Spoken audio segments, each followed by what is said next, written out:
Hello everyone, I am Ifra, hope you are doing well. तो start करते हैं आज का टॉपिक। आज हम पढ़ने वाले हैं टैली ईआरपी में अकाउंटिंग बुक्स एंड रजिस्टर के बारे में, जिसमें कि हमने 2 टॉपिक को कंप्लीट कर लिया है। प्रीवियस सेशन में आपने देखा होगा।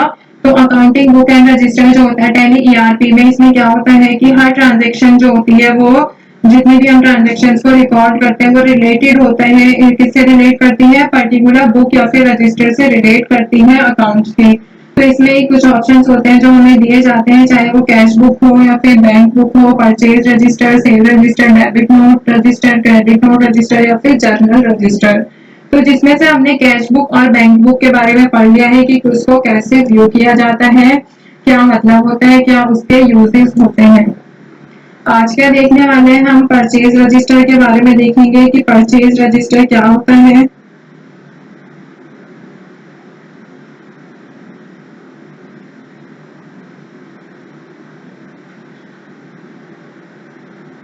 और सेल्स रजिस्टर क्या होता है, ठीक है।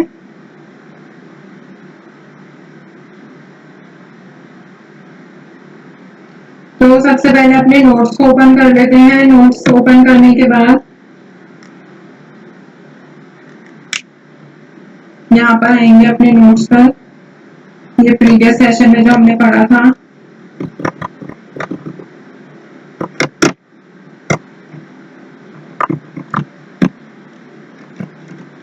तो यहाँ पर लिखेंगे अभी परचेज रजिस्टर कि परचेज रजिस्टर होता क्या है।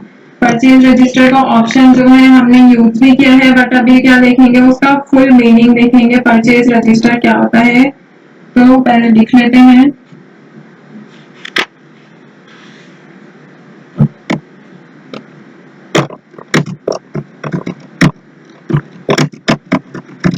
A purchase register gives you the complete information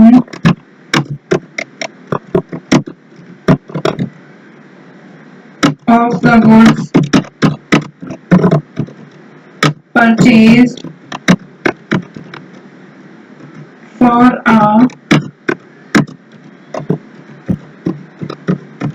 specific period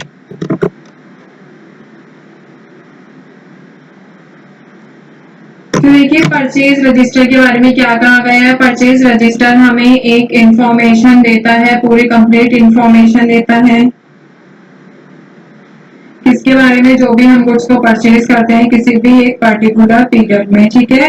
तो अब यहाँ पे परचेज रजिस्टर क्या होता है ये तो हमें समझ आ गया है कि हमारा परचेज रजिस्टर अगर हम उसको देखें तो रिकॉर्ड करता है परचेज की ट्रांजेक्शन को। तो अभी क्या लिखेंगे यहाँ पे,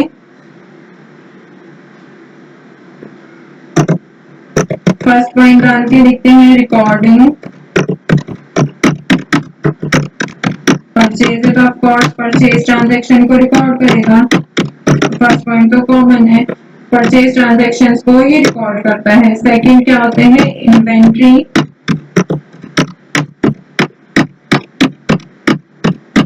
मैनेजमेंट। इन्वेंट्री मैनेजमेंट में क्या होता है कि इस रजिस्टर की हेल्प से, परचेज रजिस्टर की हेल्प से आप अपनी इन्वेंट्री लेवल्स को यहाँ पर ट्रैक कर सकते हैं और देख सकते हैं कि आपने किस प्रोडक्ट का कितना परचेज किया है, जिससे इन्वेंट्री रीऑर्डरिंग में हमें हेल्प मिलती है कि हमने कितनी इन्वेंट्री जो है पहले परचेज कर ली है। तो यहाँ पे हम इन्वेंट्री को मैनेज भी कर सकते हैं। थर्ड क्या होता है, टैक्स कैलकुलेशन।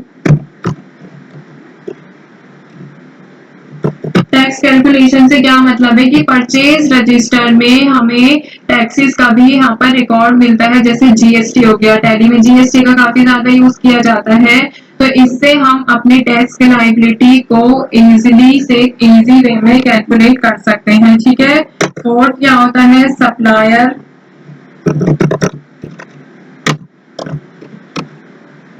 पेमेंट्स।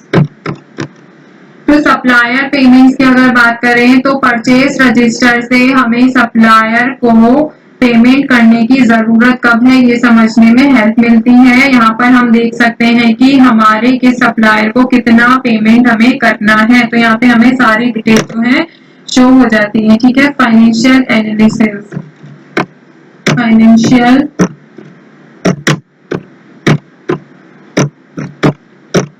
ये जो है ना मैं आपको डिटेल में इसीलिए बता रही हूँ ताकि जो टैली में आप वर्क कर रहे हैं एटलीस्ट उसके बारे में आपको थोड़ी सी इंफॉर्मेशन तो होनी चाहिए ना, नॉलेज होनी चाहिए कि आप परचेज रजिस्टर में वर्क कर रहे हैं तो इसमें क्या क्या चीजें जो है यहाँ पर हमें कैसी इंफॉर्मेशन मिलती है। पता चल गया ट्रांजेक्शन का रिकॉर्ड करता है, सिर्फ इतना बताता है। इन्वेंट्री मैनेज कर सकते हैं हम, सप्लायर की पेमेंट देख सकते हैं कि कब कितना पे करना है, टैक्स यहाँ पे कैलकुलेट हो जाता है। फाइनेंशियल एनालिसिस में बता देती हूँ, तो फाइनेंशियल एनालिसिस में बताया है कि परचेज रजिस्टर से हम अपने परचेजिंग पैटर्न को भी एनालाइज कर सकते हैं जिससे हम बेटर परचेजिंग डिसीजन यहाँ पे ले सकते हैं।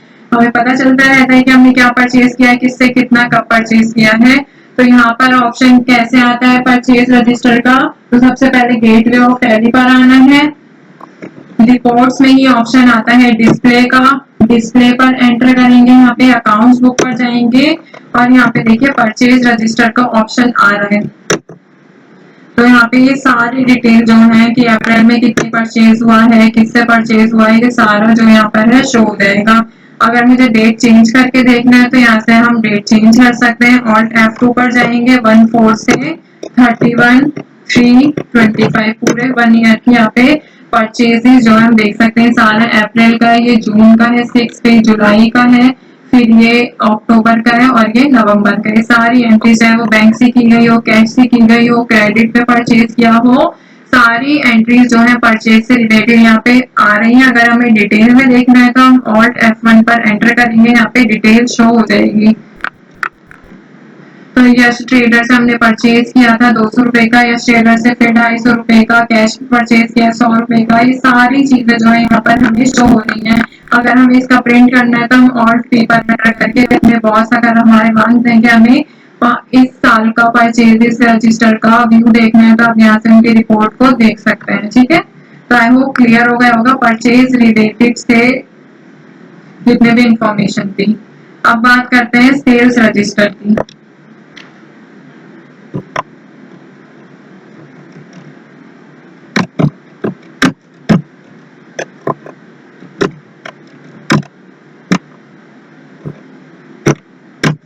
कि सेल्स रजिस्टर डिफाइन तो लिख देते हैं यहाँ पे। सेल्स रजिस्टर हमें क्या इंफॉर्मेशन प्रोवाइड करता है।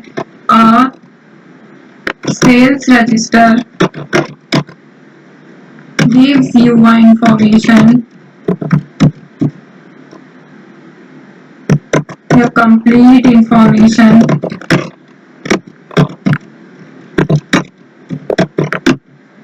on sales turnover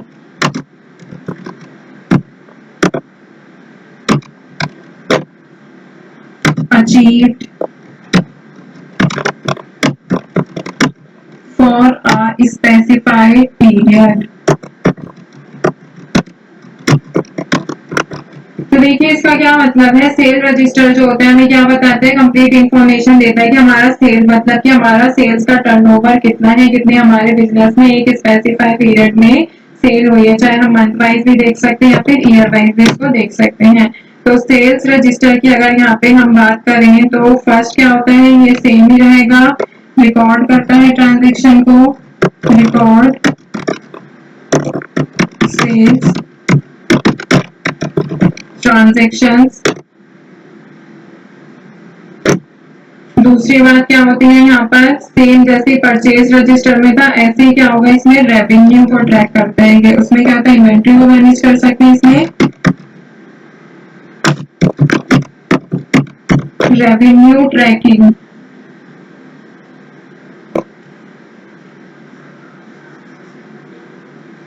revenue trekking में क्या है कि ये जो रजिस्टर होता है सेल रजिस्टर, ये हेल्प करता है हमें हमारा रेवेन्यू को ट्रैक करने में कि कितना रेवेन्यू हुआ है, हमारी कितनी सेल्स हुई है एक बिजनेस में।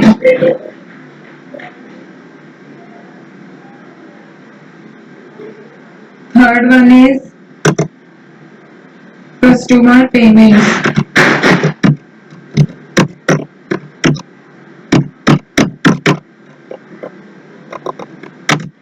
कंज्यूमर पेमेंट से रिलेटेड क्या है कि सेल्स रजिस्टर से हमें ये समझने में हेल्प मिलती है कि हमारे कस्टमर्स ने हमें कितना पे किया है और कितने कस्टमर्स का अमाउंट जो है यहाँ पर पेंडिंग है, मतलब कि हमने क्रेडिट पर परचेज किया था तो उन्हें पेमेंट करनी है। टैक्स कॉम्प्लायंसेस, टैक्स कॉम्प्लायंस का मतलब क्या है कि सेल रजिस्टर में भी हमारा सेल रजिस्टर कैसे यूज होता है टैक्स में, कि सेल रजिस्टर से हमें यहाँ पर टैक्स का रिकॉर्ड मिलता है जो हमें जीएसटी या फिर कोई भी अदर टैक्सेस के लिए कॉम्प्लायंस मेंटेन करने में यहाँ पर हेल्प करता है। और फिफ्थ क्या होता है यहाँ पे मार्केट एनालिसिस।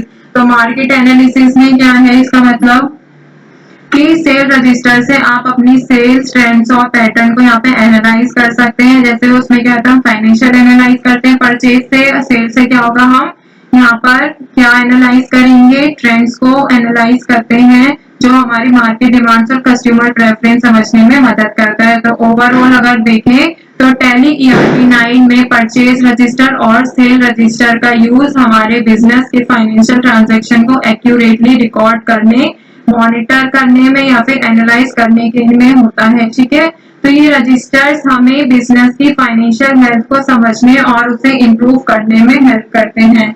तो आई होप आपको क्लियर हो गया होगा यहाँ पे सेल रजिस्टर और परचेज रजिस्टर क्या होता है। अगर मैं यहाँ पे सेल्स रजिस्टर दिखाती हूँ तो सेल रजिस्टर पे जाएंगे, जैसे ही हमने परचेज रजिस्टर की एंट्री देखी थी वैसे ही यहाँ पर हम इसकी एंट्री भी देख सकते हैं। ठीक है, 1424, तो यहाँ पे सारी सेल्स की एंट्रीज आ जाएंगी। तो टॉपिक को यहीं पे एंड करते हैं। आई होप आपको सारी चीजें क्लियर हो गई होंगी। मिलते हैं नेक्स्ट सेशन में। Stay tuned and thank you.